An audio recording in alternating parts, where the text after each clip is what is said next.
नमस्कार दोस्तों, SRTC app पर आप लोगों का स्वागत है। दोस्तों, हम लोग जैसा कि आप लोगों को सभी को पता है ट्रांसफार्मर पढ़ रहे थे और ट्रांसफार्मर में हम लोगों ने आपसे पहले जो पढ़ा था वो पढ़े थे लॉसेज और एफिशिएंसी। लॉसेज और एफिशिएंसी की हम लोगों ने बात की थी। आज हम लोग आप लोगों के सामने जो पढ़ने वाले हैं उन लॉसेज को पता करने के लिए जो टेस्ट किए जाते हैं उनके बारे में पता करने वाले हैं। तो दोस्तों, जो लॉसेज पढ़े थे हम लोगों ने वो कौन कौन से लॉसेज पढ़े थे? एक पढ़ा था हम लोगों ने कॉपर लॉसेज और दूसरा पढ़ा था आयरन लॉसेज। आयरन लॉसेज और कॉपर लॉसेज को ध्यान में रखते हुए ट्रांसफार्मर के अंदर मुख्यतः देखे जाए तो दो प्रकार के टेस्ट किए जाते हैं जिनसे इन लॉसेजों को मान पता किया जा सकता है। कैसे करते हैं, कैसे नहीं करते हैं, जिसके बारे में हम लोग बात करेंगे। ध्यान रखना इस चीज़ का। लॉसेज पता करने के लिए किए जाने वाले टेस्ट कौन कौन से होते हैं जिनके बारे में हम लोग यहाँ पर बात करेंगे आज, कि हाँ भाई, लॉसेज को पता करने के लिए ट्रांसफार्मर के अंदर मुख्यतः कौन कौन से टेस्ट किए जाते हैं। दोस्तों, आयरन लॉसेज और कॉपर लॉसेज, मैंने आपको बताया था आयरन लॉसेज जो होते हैं वो कांस्टेंट लॉसेज होते हैं जिनका लोड परिवर्तन के साथ उसके वैल्यू चेन में कोई चेंजेस नहीं आता। अर्थात आयरन लॉसेज लोड के साथ चेंज नहीं होते हैं, जबकि कॉपर लॉसेज की अगर बात की जाए तो कॉपर लॉसेज लोड के अकॉर्डिंग चेंज होते हैं। अर्थात कॉपर लॉसेज के मान में लोड के साथ परिवर्तन आता है। अर्थात आप लोग कह सकते हैं कि कॉपर लॉसेज जो होते हैं वो नो लोड पर बिल्कुल भी नहीं होते, या होते हैं तो 1-2% होते हैं प्राइमरी वाइंडिंग के अंदर, जबकि लोड जैसे जैसे इंक्रीज किया जाता है कॉपर लॉसेज की वैल्यू लोड करंट के अकॉर्डिंग बढ़ती रहती है और फुल लोड पर जिसका मान क्या होता है, मैक्सिमम। अर्थात कॉपर लॉसेज का मान लोड करंट के साथ साथ रेजिस्टेंस, वाइंडिंग्स के रेजिस्टेंस के ऊपर भी डिपेंड करता है। आज हम जो आपके सामने बात करने वाले हैं वो बात करने वाले लॉसेज को पता करने के लिए किए जाने वाले टेस्ट। सबसे पहला जो टेस्ट होता है हमारा वो कौन सा होता है दोस्तों? वो होता है ओपन सर्किट टेस्ट। कौन सा होता है दोस्तों? Open circuit test. Open circuit test को बोला जाता है हिंदी में खुला परिपथ परीक्षण। दोस्तों, ओपन सर्किट टेस्ट क्या होता है ये चीज आप लोगों को समझनी जरूरी है। ओपन सर्किट टेस्ट में आप लोग क्या करोगे? ट्रांसफार्मर की जो सेकेंडरी वाइंडिंग होती है, ट्रांसफार्मर की जो सेकेंडरी वाइंडिंग होती है उसे ओपन रखा जाता है। अर्थात उसे क्या रखा जाता है? खुला हुआ रखा जाता है, और प्राइमरी के साथ सप्लाई से कनेक्ट कर दिया जाएगा। यहां पर सेकेंडरी वाइंडिंग जो होती है वो ध्यान रखना ओपन रखी जाती है।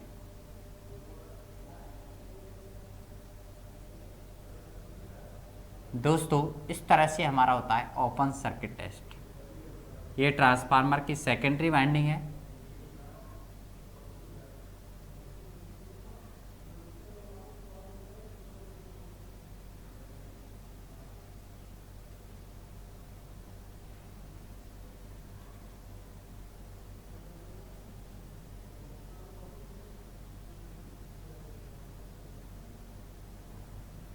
जिससे ओपन रखा जाएगा,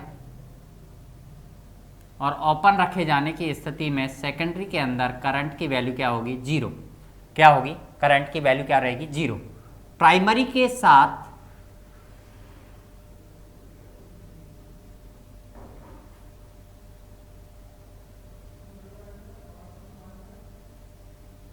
हम लोग सामान्य तौर पर अगर बात करें तो प्राइमरी जो वाइंडिंग होती है, प्राइमरी जो वाइंडिंग होती है उस प्राइमरी वाइंडिंग के साथ हम लोग एक वाट मीटर कनेक्ट करते हैं।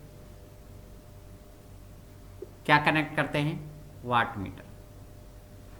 वाट मीटर जो होता है वो हमारी खर्च पावर, अर्थात आगे जो खर्च हो रही है वो पावर को दर्शाने का कार्य करता है। और इसी के ही पैरेलल में एक कनेक्ट किया जाता है वोल्ट मीटर। वोल्ट मीटर हमारा वोल्टेज को शो करता है, और सीरीज में कनेक्ट किया जाता है एम मीटर, और यहाँ से हम लोग क्या देते हैं इसको? सप्लाई, और वो भी कौन सी? एसी सप्लाई देते हैं। ये हमारा जो होता है वो दोस्तों क्या होता है बताइए? एसी सप्लाई यहाँ से दी जाती है। ये दोस्तों हमारा कहलाता है ओपन सर्किट टेस्ट। क्या कहलाता है? Open circuit test. Open circuit test में जो ट्रांसफार्मर यूज किया जाता है वो कौन सा ट्रांसफार्मर यूज किया जाएगा?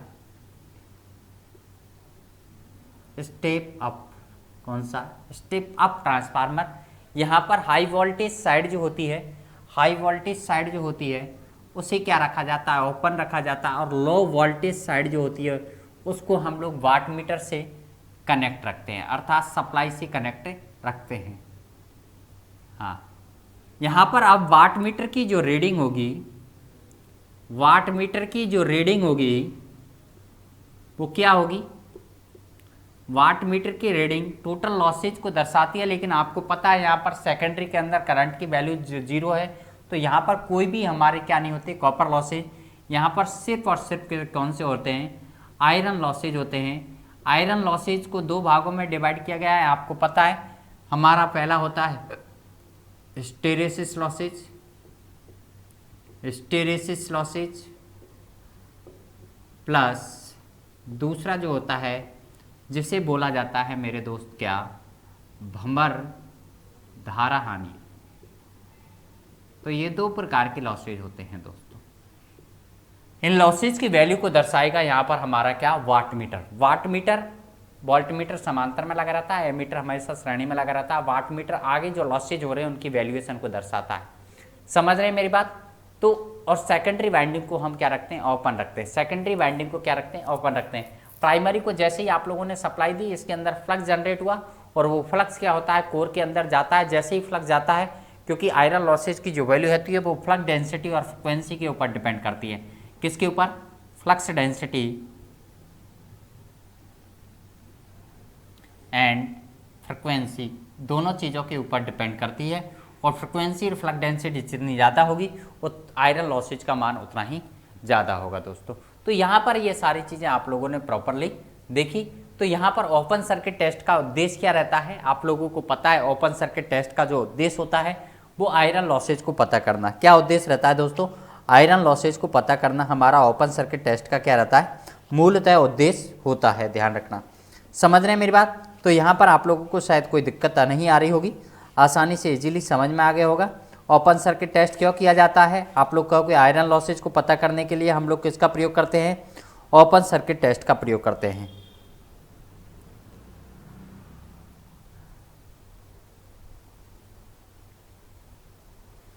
तो यहाँ पर कोई दिक्कत आपको बताइए? ओपन सर्किट आप लोग क्वेश्चन जो बनेगा, आयरन लॉसेज को पता करने के लिए कौन से टेस्ट किए जाते हैं? कौन सा ट्रांसफार्मर होता है? स्टेप डाउन ट्रांसफार्मर होता है। कौन सा होता है? स्टेप डाउन ट्रांसफार्मर होता है। सप्लाई के साथ कौन सी जुड़ी रहती है? लो वोल्टेज साइड जुड़ी रहती है। और यहाँ पर हमारा हाई वोल्टेज साइड को क्या रखा जाता है? ओपन रखा जाता है। प्राइमरी वाइंडिंग जो होती है, प्राइमरी वाइंडिंग जो होती है जिसके अंदर टर्नों की संख्या क्या रहती है? कम रहती है। सेकेंडरी के अंदर टर्नों की संख्या क्या रहती है? ज़्यादा रहती है दोस्तों। यहाँ पर वाट मीटर क्या दर्शाता है? आयरन लॉसेज अर्थात टोटल लॉसेज दर्शाता है, लेकिन कॉपर लॉसेज तो क्या होते हैं? यहाँ पर बिल्कुल ना के बराबर होते हैं। तो यहाँ पर सिर्फ आयरन लॉसेज जो दर्शाएगा वो हमारी टोटल किसको दर्शाएगा? वह हमारी वाट मीटर की रीडिंग जो है वो आयरन लॉसेज को दर्शाएगी। तो ये टेस्ट होता है दोस्तों हमारा ओपन सर्किट टेस्ट, इस तरीके से किया जाता है। समझ रहे हैं मेरी बात? अब बात करेंगे हम इसके बाद में किसकी? शॉर्ट सर्किट टेस्ट की दोस्तों। दूसरा टेस्ट कौन सा होता है मेरे दोस्त? शॉर्ट सर्किट टेस्ट होता है। कौन सा होता है? Short circuit test. तो शॉर्ट सर्किट टेस्ट में क्या होता है, इधर समझने का प्रयास कीजिएगा। शॉर्ट सर्किट टेस्ट की अगर बात की जाए तो शॉर्ट सर्किट टेस्ट हमारा जो होता है वो हमारे कॉपर लॉसेज को पता करने के लिए किया जाता है। किसको किया जाता है? कॉपर लॉसेज को पता करने के लिए दूसरा टेस्ट करते हैं, शॉर्ट सर्किट टेस्ट, जिसे कहते हैं दोस्तों लघु परिपथ परीक्षण। प्याला जाता है क्या? लघु परिपथ परीक्षण। दोस्तों यहाँ पर अगर बात की जाए लघु परिपथ परीक्षण में क्या होता है, यहाँ पर ट्रांसफार्मर हम जो लेते हैं वो लेते हैं स्टेप डाउन ट्रांसफार्मर। क्या लेते हैं दोस्तों? Step down transformer. Step down transformer किस प्रकार से लिया जाता है, इसमें प्राइमरी के अंदर टर्नों की संख्या ज़्यादा होती है और सेकेंडरी के अंदर टर्नों की संख्या क्या रहती है, कम रहती है। इस तरीके से हम लोग एक कोर पर वाइंडिंग स्थापित करते हैं।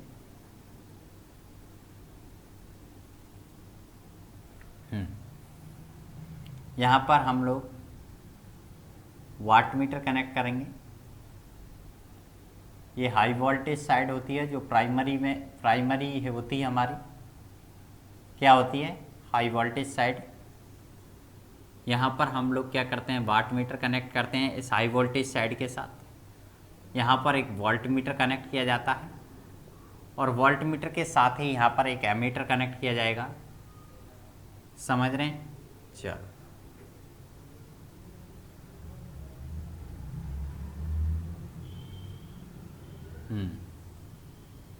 ये एमीटर कनेक्ट किया। यहाँ से हम लोग ट्रांसफार्मर को सप्लाई देते हैं, ठीक है। और ये हमारा क्या होता है, सेकेंडरी साइड होती है जो कि लो वोल्टेज साइड होती है। क्या होती है, लो वोल्टेज साइड होती है। और इसे एक मोटे कॉपर वायर द्वारा क्या कर दिया जाता है मेरे दोस्त, शॉर्ट कर दिया जाता है। मोटे कॉपर वायर द्वारा क्या कर दिया जाता है, इसको शॉर्ट कर दिया जाता है। ये लो, एक मोटे कॉपर वायर द्वारा इसको क्या कर दिया गया, शॉर्ट।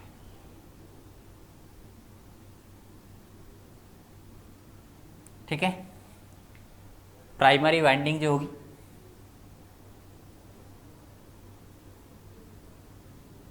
वो हमारी होगी हाई वोल्टेज साइड और सेकेंडरी वाइंडिंग जो होगी वो होगी लो वोल्टेज साइड। क्या होगी, लो वोल्टेज साइड, जिसमें हम जैसे ही शॉर्ट करते हैं। अब देखो दोस्तों, यहाँ पर शॉर्ट किया हुआ है तो यहाँ पर वाट मीटर जो ऐसे टोटल लॉसेज को दर्शाता है। अब ध्यान रखना इस चीज़ का, हम लोगों को ये चीज़ देखनी है कि इसके अंदर आयरन लॉसेज ना हो, या आयरन लॉसेज हो तो बिल्कुल ना के बराबर हो। तो ऐसा कैसे पॉसिबल है कि आयरन लॉसेज ना हो? आयरन लॉसेज जो होते हैं सप्लाई वोल्टेज के प्रोपोर्शनल होते हैं, अर्थात सप्लाई वोल्टेज के समानुपात में होते हैं। दोस्तों ध्यान रखना इस चीज़ का, आयरन लॉसेज की वैल्यू सप्लाई वोल्टेज के ऊपर डिपेंड करती है। तो किसी भी तरीके से सप्लाई वोल्टेज को आप लोग क्या कर दो, कम कर दो। और सप्लाई वोल्टेज कम करना पड़ेगा आप लोगों को, और तभी यहाँ पर शॉर्ट किया हुआ है। शॉर्ट अगर नहीं करेंगे, अगर सप्लाई वोल्टेज ज़्यादा रहेगा तो सेकेंडरी के अंदर भी एक ट्रांसफॉर्मेशन रेशो के अकॉर्डिंग वोल्टेज ज़्यादा रहेगा और शॉर्ट सर्किट कंडीशन में ट्रांसफार्मर जल जाएगा। आपने क्या किया है, एक शॉर्ट सर्किट किया है, अर्थात इसके अंदर शॉर्ट करने से तो क्या होगा, इसके अंदर करंट की वैल्यू बहुत ज़्यादा हो जानी चाहिए। तो करंट की वैल्यू हम लोगों को ज़्यादा नहीं करके फुल लोड करंट के बराबर रखनी है। किसके बराबर रखनी है, फुल लोड करंट के बराबर रखनी है। तो ध्यान रखना, शॉर्ट सर्किट करने पर तो रेजिस्टेंस लगभग नगण्य हो जाता है और करंट की वैल्यू क्या हो जानी चाहिए, बहुत ज़्यादा हो जानी चाहिए। तो हम क्या कर रहे हैं, यहाँ पर रेजिस्टेंस I बराबर होता है दोस्तों B/R।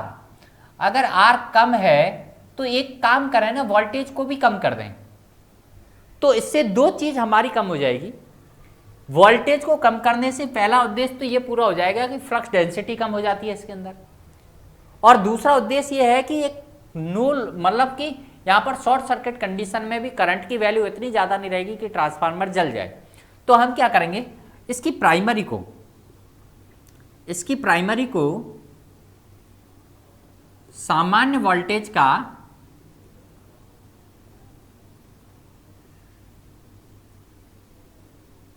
सिर्फ 5% वोल्टेज दिया जाता है,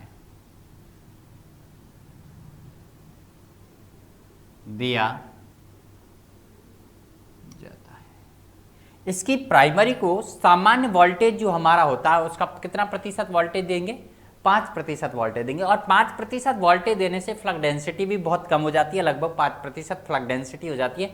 फ्लक्स अगर कम होगा तो आयरन लॉसेज आपको पता है, यहाँ पर आयरन लॉसेज जो होते हैं वो फ्लक्स डेंसिटी के समानुपात में होते हैं। किसके समानुपात में होते हैं, फ्लक्स डेंसिटी के। और फ्लक्स डेंसिटी जब कम होगी तो ऑटोमेटिकली आयरन लॉसेज क्या हो जाएगा, कम हो जाएगा। यहाँ पर फ्लक्स डेंसिटी इतनी कम हो जाती है इतनी कम हो जाती है कि आयरन लॉसेज का मान नगण्य हो जाता है। और अब हम लोगों को क्या देखना है कि कॉपर लॉसेज मैक्सिमम होना चाहिए, तो वाइंडिंग्स का जो रेजिस्टेंस होता है या जेड जो होता है वो तो वही हो रहा है, आर्क में कोई चेंजेज आ नहीं रहा है, यहाँ पर आर तो वही है, लेकिन यहाँ पर करंट की जो वैल्यूएशन है वो कैसे ज्यादा करनी है हम लोगों को कि भैया एक तो आप लोगों ने 5% वोल्टेज कर दिया यहाँ पर, और उसके बावजूद भी अगर करंट की वैल्यू ज्यादा हो जाती है शॉर्ट सर्किट कंडीशन में, इसलिए हम लोग यहाँ पर स्टेप डाउन लेते हैं ट्रांसफार्मर। कौन सा लेते हैं? Step down. और स्टेप डाउन ट्रांसफार्मर लेने से क्या होगा कि जो 5% वोल्टेज है वो भी क्यों और कम होकर हम लोगों को सेकेंडरी के अंदर प्राप्त होगा। 5% वोल्टेज है वो भी क्या होगा सेकेंडरी के अंदर और कम वोल्टेज के रूप में प्राप्त होगा। अर्थात यहाँ पर हमारा सेकेंडरी के अंदर जो मिलने वाला वोल्टेज है वो 5% तो पहले ही था ऑलरेडी, और उससे भी क्या हो गया स्टेप डाउन हो गया, अर्थात कम हो गया। तो शॉर्ट सर्किट कंडीशन में वोल्टेज की वैल्यू यहाँ पर क्या हो जाएगी, बहुत कम हो जाएगी। और वोल्टेज की वैल्यू कम होने के कारण यहाँ पर आपको अच्छी तरह से पता है कि एक शॉर्ट सर्किट स्थिति में भी करंट की वैल्यू रहेगी फुल लोड करंट के बराबर हो जाएगी। और ऐसी कंडीशन में जब करंट की वैल्यू है फुल लोड के बराबर और तो रेजिस्टेंस तो उतना ही है सेकेंडरी का, तो यहाँ पर हमारा देखा जाए तो लॉसेज जो होंगे वो फुल लोड कॉपर लॉसेज के बराबर होंगे। तो यहाँ पर जो वाट मीटर की रीडिंग होगी, यहाँ पर जो वाट मीटर की रीडिंग होगी वो क्या दर्शाएगी, वाट मीटर की जो रीडिंग होगी वो प्राइमरी के अंदर होने वाले कॉपर लॉसेज और सेकेंडरी के अंदर होने वाले कॉपर लॉसेज को दर्शाएगी। ध्यान रखना, प्राइमरी और सेकेंडरी बहुत के अंदर बहुत वाइंडिंग से अंदर होने वाले कॉपर लॉसेज की वैल्यूएशन को दर्शाती है हमारी क्या, वाट मीटर की रीडिंग। ध्यान रखना। तो अब कहो सर ये तो आयरन लॉसेज को बिल्कुल दर्शाएगी, भाई आयरन लॉसेज को क्यों नहीं दर्शाएगी, क्योंकि वाट मीटर ये छटनी थोड़ी करता है, ये आयरन लॉसेज ये कॉपर लॉसेज है, ये बल्ब द्वारा खर्च की गई पावर है या ट्यूबलाइट के द्वारा या फैन के द्वारा, ये तो टोटल लॉसेज को या टोटल पावर खर्च को दर्शाता है वाट मीटर तो। लेकिन आप लोग को क्या कहा मैंने, यहाँ पर फ्लक्स डेंसिटी नगण्य होने के कारण जो आयरन लॉसेज है वो भी क्या हो गया हमारे नगण्य हो गए, अर्थात उन्हें नेग्लेक्ट किया जा सकता है, उन्हें क्या किया जा सकता है, छोड़ा जा सकता है। तो आप कह सकते हैं कि short circuit test copper losses याद करने के लिए किया जाता है। कॉपर लॉसेज ज्ञात करने के लिए किया जाता है। शॉर्ट सर्किट टेस्ट किसके लिए किया जाता है, कॉपर लॉसेज ज्ञात करने के लिए किया जाता है। अब जैसे जैसे कॉपर लॉसेज कैसे चेंज होते हैं या किसके अकॉर्डिंग चेंज होते हैं, फिक्स रहते हैं या लोड के अकॉर्डिंग चेंज रहते हैं, तो यहाँ से हम लोग क्या कर सकते हैं, इसके वोल्टेज को चेंज करके भी हम लोग इसमें होने वाले वेरिएशन को देख सकते हैं या होने वाले चेंजेस को हम लोग देख सकते हैं दोस्तों। तो है यहाँ पर सप्लाई दी जाती है, वो किससे के द्वारा दी जाती है, ऑटो ट्रांसफार्मर के द्वारा हम प्राइमरी को सप्लाई देते हैं। प्राइमरी साइड कौन सी रहती है, हाई वोल्टेज साइड रहती है, कौन सी रहती है, हाई वोल्टेज। और सेकेंडरी साइड क्या रहती है, लो वोल्टेज साइड रहती है, कौन सी रहती है दोस्तों, लो वोल्टेज साइड हमारी सेकेंडरी होगी और हाई वोल्टेज साइड क्या रहेगी, हमारी प्राइमरी रहेगी। ध्यान रखना। तो ये हमारे क्या रहती हैं, ओपन शॉर्ट सर्किट टेस्ट। तो आपसे पूछा जाएगा शॉर्ट सर्किट टेस्ट का उद्देश्य क्या है, तो हम लोग क्या कहेंगे, कॉपर लॉसेज को याद करना। क्या है शॉर्ट सर्किट टेस्ट का उद्देश्य, शॉर्ट सर्किट टेस्ट का उद्देश्य हमारा है कॉपर लॉसेज के मान को याद करना। और ओपन सर्किट टेस्ट का जो उद्देश्य क्या है, हमारा ओपन सर्किट टेस्ट का उद्देश्य है आयरन लॉसेज के मान को पता करना। कैसे किया जाता है मैंने आपको एक्सप्लेन करके दोनों टेस्ट बताए, क्लियर हो गया है सभी को। अब हम लोग आगे बात करेंगे दोस्तों किसके बारे में, एफिशिएंसी के बारे में हम लोगों ने बात कर ली थी। दक्षता क्या होती है, उससे रिलेटेड मैक्सिमम एफिशिएंसी कब होती है, कंडीशन ऑफ मैक्सिमम एफिशिएंसी क्या होती है, ये लोड को वेरी करने के साथ साथ लॉसेज पर क्या प्रभाव पड़ता है, इसके न्यूमेरिकल्स भी हम लोगों ने कर लिए थे। अब हम देखेंगे ट्रांसफार्मर का पैरेलल ऑपरेशन या ट्रांसफार्मर का समांतर प्रचालन। क्लियर, चल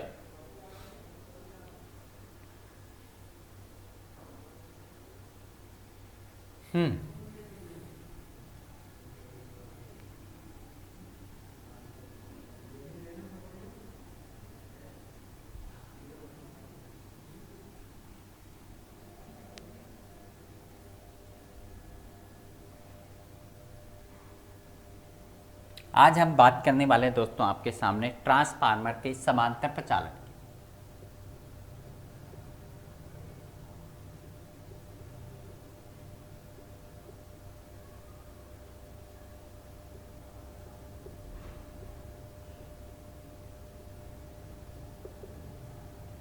दोस्तों ट्रांसफार्मर के पैरेलल ऑपरेशन की अर्थात समांतर प्रचालन की बात की जाए तो सबसे पहले से तो हम लोग ये देखते हैं कि इसका उद्देश्य क्या है, इसकी जरूरत क्या है, नीड क्या है। सबसे पहले तो समांतर प्रचालन का उद्देश्य क्या है, उसकी जरूरत क्या है।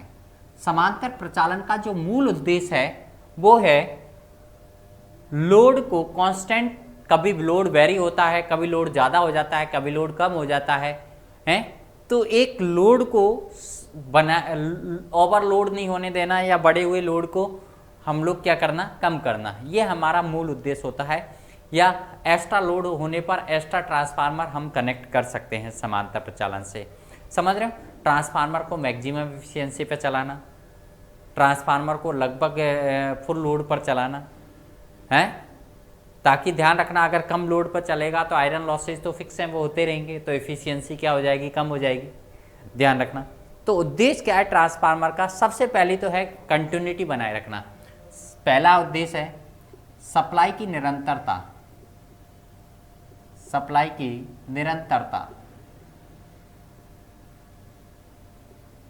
क्या साहब निरंतरता कैसे, सप्लाई की निरंतरता की अगर बात की जाए तो मान चलो एक ट्रांसफार्मर आपने कनेक्ट कर रखा है, कल के दिन वो ट्रांसफार्मर खराब हो जाता है, तो ट्रांसफार्मर खराब हो जाता है तो सप्लाई भी ठप हो जाएगी।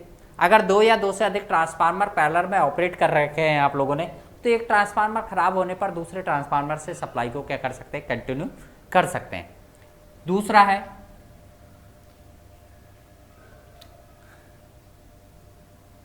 लोड बढ़ने पर अतिरिक्त ट्रांसफार्मर कनेक्ट करना, अतिरिक्त ट्रांसफार्मर जोड़ना। मान के चलो अचानक से लोड बढ़ गया, आपने 10 kVA का ट्रांसफार्मर लगा रखा है, अचानक से लोड आप लोगों का 10 किलोवाट से ज़्यादा हो गया, तो ऐसी कंडीशन में ट्रांसफार्मर ओवरलोड हो जाता है। समझ रहे बात, ट्रांसफार्मर को ओवरलोड होने से बचाया जा सकता है, उसके पैरेलल में कोई और भी हमारा क्या जोड़ दें, एक ट्रांसफार्मर कनेक्ट करके हम लोग ट्रांसफार्मर्स को ओवरलोड होने से क्या कर सकते हैं, बचा सकते हैं। तीसरी है बात ट्रांसफार्मर को उच्चतम दक्षता पर चलाना, ट्रांसफार्मर को उच्चतम दक्षता पर चलाना। अब बोलोगे सर उच्चतम दक्षता पर कैसे चलाया जा सकता है, दक्षता पर चलाना कैसे चलाया जा सकता है कि कोई भी ट्रांसफार्मर होता है जब मैक्सिमम एफिशिएंसी पे तब चलता है जब वो फुल लोड पर होता है। मान के चलो आपने एक 10 kVA का ट्रांसफार्मर कनेक्ट कर रखा है, कल के दिन लोड 2 kVA किलोवाट का ही है, तो हमारा ट्रांसफार्मर तो फुल लोड पर नहीं चल रहा, तो उसके अंदर तो आयरन लॉसेज तो फिक्स हैं, वो तो होंगे जो होंगे ही। समझ रहे मेरी बात। तो ट्रांसफार्मर हम लोग इतना ऐसा तो है नहीं है कि आप लोग कोई छोटा सा बल्ब जलाने के लिए एक 100 kVA का ट्रांसफार्मर कनेक्ट करोगे, जितना लोड है उसी के आधार पर ट्रांसफार्मर से ऑपरेट कर सकते हो।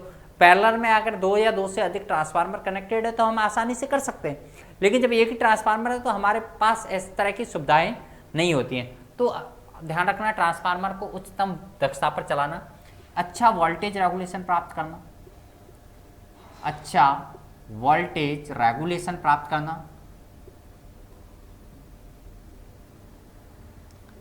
प्राप्त करना। ध्यान रखना वोल्टेज अगर हमारा लोड अगर ज़्यादा वेरी होता है तो वोल्टेज रेगुलेशन पुअर हो जाता है, वोल्टेज प्राप्त करना। बार बार लोड बहुत ज़्यादा वेरी होता है, कभी लोड कम हो गया, कभी लोड ज़्यादा हो गया, ट्रांसफार्मर कभी निम्न लोड पर चल रहा है, कभी ओवरलोड हो रहा है ट्रांसफार्मर, तो ऐसी कंडीशन में ट्रांसफार्मर का वोल्टेज रेगुलेशन पुअर हो जाता है, अर्थात ट्रांसफार्मर रेगुलेशन क्या हो जाता है, हमारा बिल्कुल ही बढ़ जाता है। तो ऐसी कंडीशन में परसेंटेज वोल्टेज रेगुलेशन बढ़ जाता है, तो इससे क्या होता है, हमारे विपरीत प्रभाव पड़ता है एफिशिएंसी पर भी। तो हम लोग ये चाहते हैं कि वोल्टेज रेगुलेशन मिनिमम हो या पुअर ना हो, तो ऐसी अच्छा वोल्टेज रेगुलेशन प्राप्त करने के लिए भी हम लोग ये करते हैं। उच्चतम दक्षता पर चलाना, सप्लाई की निरंतरता और इजीली मेंटेनेंस, आसानी से मेंटेनेंस किया जा सकता है, इजीली मेंटेनेंस आसानी से अनुरक्षण किया जा सकता है, अनुरक्षण किया जा सकता है। तो ये हमारी कुछ एडवांटेज हैं, उद्देश्य हैं, जिनकी पूर्ति करने के लिए हम लोग पैरेलल ऑपरेशन करते हैं, समांतर प्रचालन करते हैं। कैसे करते हैं अभी देखिएगा। मान के चलो ये हमारी एक 3 फेज ट्रांसफार्मर की ही बात कर लेता हूँ मैं। मान के चलो यहाँ पर हमारे 2 ट्रांसफार्मर कनेक्टेड कर रखे हैं मैंने, या सिंगल फेज की बात कर लेते हैं, उससे कोई फर्क नहीं पड़ रहा। मान के चलो 2 ट्रांसफार्मर इस तरीके से कनेक्ट कर रखे हैं मैंने, यहाँ पर ये लाइन जा रही है हमारी, इसके साथ एक ट्रांसफार्मर मैंने यहाँ कनेक्ट किया,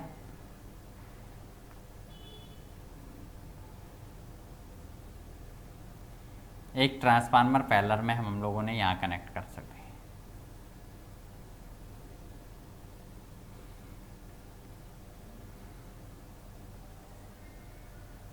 इस तरह से हमने 2 ट्रांसफार्मर इसके साथ कनेक्ट कर दी, और ये मुख्य ट्रांसफार्मर है जिससे क्या है कि हमारा लोड कनेक्टेड रहता है, ठीक है।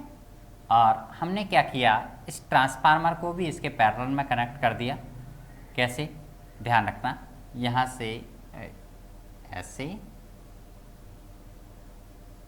ठीक है, और ऐसे यहाँ पर मान के चलो एक एमीटर कनेक्ट करके हम लोग इसकी करंट की वैल्यूएशन को भी मेजर कर सकते हैं। तो यहाँ से करंट अगर I2 जारी है, इधर से करंट I1 जारी है, तो यहाँ पर मिलने वाली करंट क्या होगी, I1 प्लस I2। लेकिन वोल्टेज इसका E1 है, यहाँ पर E2 वोल्टेज है, यहाँ पर भी E2 वोल्टेज है, तो वोल्टेज इतना ही मिलेगा हमारे को यहाँ पर, अर्थात यहाँ पर मिलने वाला वोल्टेज E2 डैश E2 या E2 डैश या VL के बराबर ही होगा। ध्यान रखना वोल्टेज, क्योंकि समांतर क्रम में वोल्टेज हमारा इक्वल होना जरूरी है। ऐसा नहीं कि इसका कुछ और वोल्टेज है, इसका कुछ और वोल्टेज है। पहले ट्रांसफार्मर का आउटपुट वोल्टेज और सेकेंडरी ट्रांसफार्मर का आउटपुट वोल्टेज क्या होना चाहिए, हमारा समान होना चाहिए। ये कंडीशंस होती हैं ट्रांसफार्मर के पैरेलल ऑपरेशन की। इस तरीके से हम लोग 2 या 2 से अधिक ट्रांसफार्मर को कनेक्ट कर सकते हैं। क्या उद्देश्य है, क्या शर्तें हैं समांतर प्रचालन करने की? शर्तों की अगर बात की जाए तो पहली शर्त है आउटपुट वोल्टेज इक्वल होना चाहिए। क्या होना चाहिए, आउटपुट वोल्टेज जो है वो क्या होना चाहिए दोस्तों मेरे, समान होना चाहिए। पहली उद्देश्य शर्त ये है हमारी समांतर प्रचालन की। जो पहली शर्त है वो क्या है, आउटपुट वोल्टेज समान होना चाहिए। आउटपुट वोल्टेज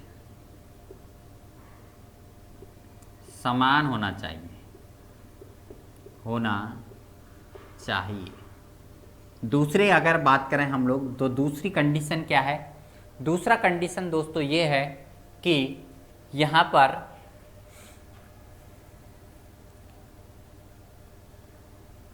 ट्रांसफार्मर के अगर बात की जाए हमारे ट्रांसफार्मेशन रेशो की तो वो भी इक्वल होना चाहिए। फॉर्मेशन अनुपात समान होना चाहिए, और नहीं होगा तो आउटपुट वोल्टेज भी इक्वल नहीं होगा। तीसरी है प्रतिशत प्रतिबाधा समान होनी चाहिए। बाधा समान होनी चाहिए।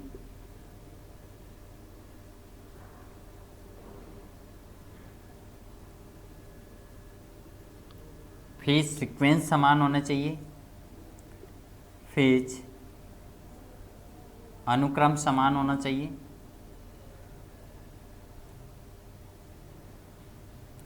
समान होना चाहिए।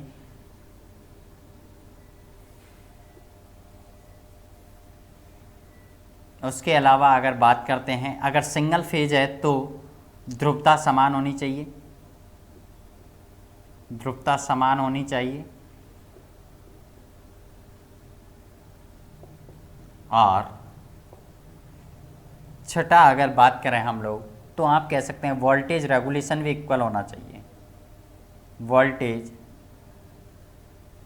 रेगुलेशन भी समान होना चाहिए।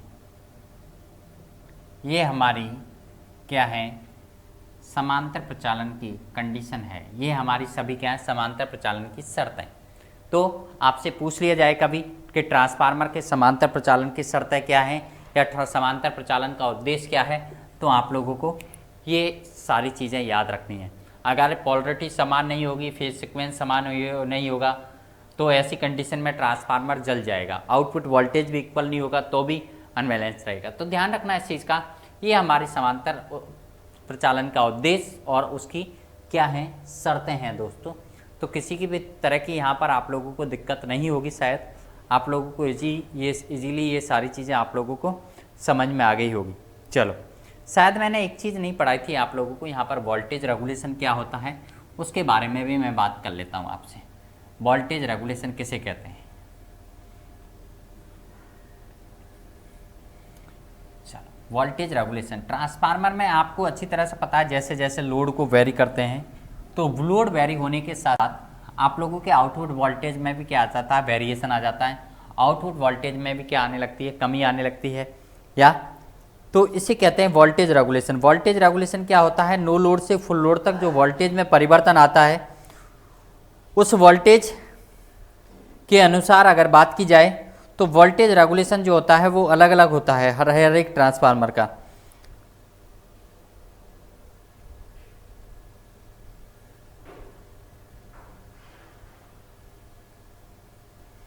तो वोल्टेज रेगुलेशन दोस्तों क्या होता है वो चीज़ आप लोग समझने का प्रयास कीजिएगा।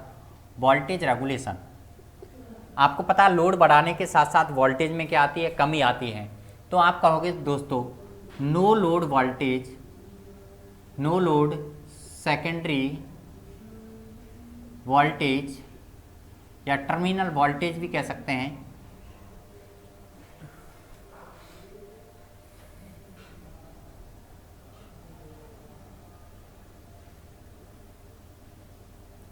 Voltage minus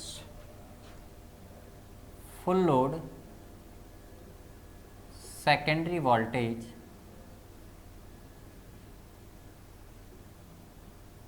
upon no load secondary voltage, ये हमारा वोल्टेज रेगुलेशन होता है।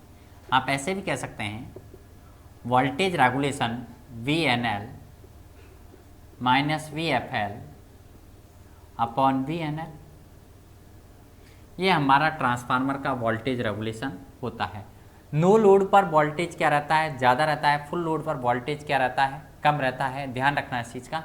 तो वोल्टेज रेगुलेशन हमारा इस तरीके से याद किया जा सकता है, किसी ट्रांसफार्मर का वोल्टेज रेगुलेशन हमेशा इस तरह से, no load voltage minus full load voltage upon no load voltage. तो ध्यान रखना ये हमारा ट्रांसफार्मर क्या कह रहा था, वोल्टेज रेगुलेशन। अगर परसेंटेज वोल्टेज रेगुलेशन की अगर बात करेंगे दोस्तों तो no load voltage minus full load voltage जब परसेंटेज लग जाता है तो कुछ नहीं करना, आपको 100 से मल्टीप्लाई कर देना है। 100 से क्या कर देना, मल्टीप्लाई कर देना है। VNL क्या होता है, VNL होता है दोस्तों no load secondary voltage, no load secondary voltage, और VFL होता है हमारा क्या दोस्तों, फुल लोड सेकेंडरी वोल्टेज। क्या होता है, फुल लोड सेकेंडरी वोल्टेज।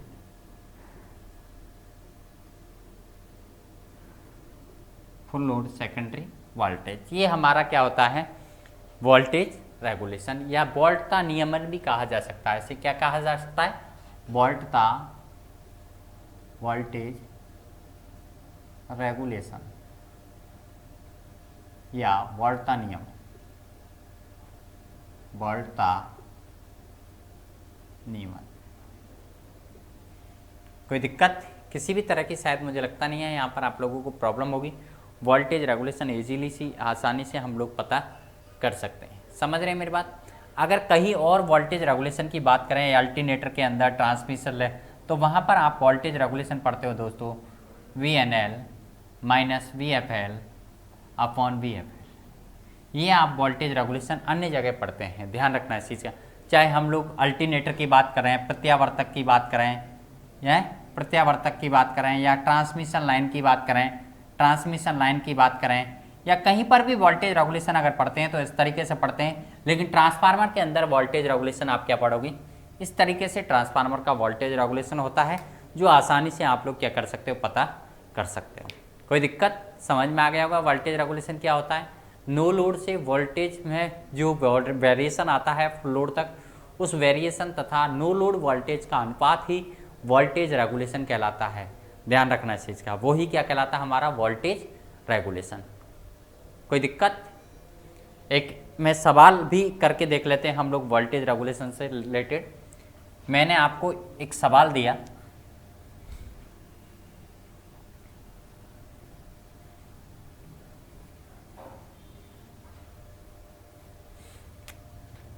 किसी ट्रांसफार्मर में नो लोड कंडीशन में सेकेंडरी वोल्टेज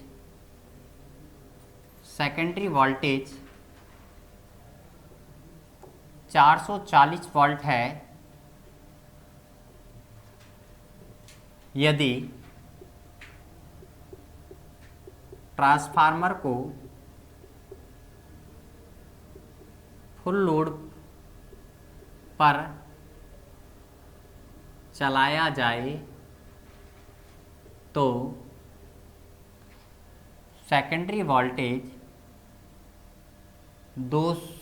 400 वोल्ट रह जाता है,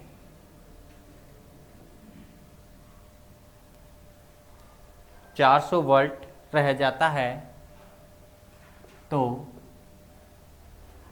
वोल्टेज रेगुलेशन क्या होगा। तो वोल्टेज रेगुलेशन का अभी मैंने फॉर्मूला बताया था, VNL minus VFL upon VNL, क्या नहीं, यही वोल्टेज रेगुलेशन होगा दोस्तों। वोल्टेज रेगुलेशन के फॉर्मूलेज की अगर बात करें तो VNL की अगर बात करें हम लोग नो लोड कंडीशन की तो 440 माइनस 400 अपॉन नीचे 440, तो ऊपर कितना आएगा 40 अपॉन 440। आप लोग इसको सॉल्व कीजिएगा तो ये हमारा पास वोल्टेज रेगुलेशन आ जाएगा। ध्यान रखना इसकी सा मतलब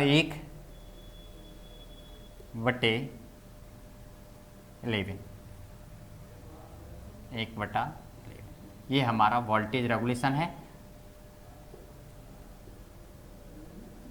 ठीक है, तो इस तरीके से हम लोग वोल्टेज रेगुलेशन पता कर सकते हैं किसी ट्रांसफार्मर का। ध्यान रखना वोल्टेज रेगुलेशन की जो वैल्यूएशन होती है, हमेशा ध्यान रखो इसका, वोल्टेज रेगुलेशन की जो वैल्यूएशन लेस देन 1 होती है, कितनी होती है, लेस देन 1, एक से कम होगी हमेशा। ध्यान रखना वोल्टेज रेगुलेशन 100% से ज़्यादा कभी भी नहीं हो सकता है। लेस देन सामान्यतः ट्रांसफार्मर के अंदर वोल्टेज रेगुलेशन की अगर डिस्ट्रीब्यूशन ट्रांसफार्मर की बात करें तो डिस्ट्रीब्यूशन ट्रांसफार्मर के अंदर सामान्य तौर पर वोल्टेज रेगुलेशन 0.09 रहता है, और लो ट्रांसफार्मर के अंदर जो वोल्टेज रेगुलेशन होता है वो 1.1 तक 0.11 तक रह सकता है। कितना रह सकता है, 0.11 तक रह सकता है। ये वोल्टेज रेगुलेशन की अगर बात की जाए तो इतना रहता है, मतलब 9% से 11% वोल्टेज रेगुलेशन रह सकता है मोस्टली। समझ रहे हैं मेरी बात। सामान्य तौर पर मैं अधिकतम वोल्टेज रेगुलेशन की बात कर रहा हूँ, लेकिन इंडियन इलेक्ट्रिसिटी रूल्स के अकॉर्डिंग अगर वोल्टेज रेगुलेशन की बात करते हैं तो 5% से ज़्यादा नहीं होना चाहिए। कितना नहीं होना चाहिए, 5% से ज़्यादा वोल्टेज रेगुलेशन की वैल्यूएशन नहीं होनी चाहिए। ध्यान रखना इस चीज़ का, कितना 5% कम ज़्यादा वोल्टेज रेगुलेशन हो सकता है, इससे ज़्यादा नहीं हो सकता है। समझ रहे हैं मेरी बात, कोई दिक्कत, इजीली आप लोग समझ चुके होंगे वोल्टेज रेगुलेशन क्या होता है, कौन कौन से टेस्ट किए जाते हैं, पैरेलल ऑपरेशन क्या होता है, इसके बारे में मैंने आपको बताया। अब आप लोगों को नेक्स्ट वीडियो में हम लोग समझाएंगे कि ट्रांसफार्मर की वाइंडिंग्स के जो कनेक्शन होते हैं वो कौन कौन से होते हैं, जिसके बारे में हम आप लोगों के सामने बात करेंगे। Star to delta connection, delta to star connection, star to star connection, delta to star connection, Scott connection, tertiary windings जो होती हैं, V2V कनेक्शन जो होते हैं हमारे, उनके बारे में भी हम लोग आप लोगों से बात करेंगे। तब तक के लिए धन्यवाद।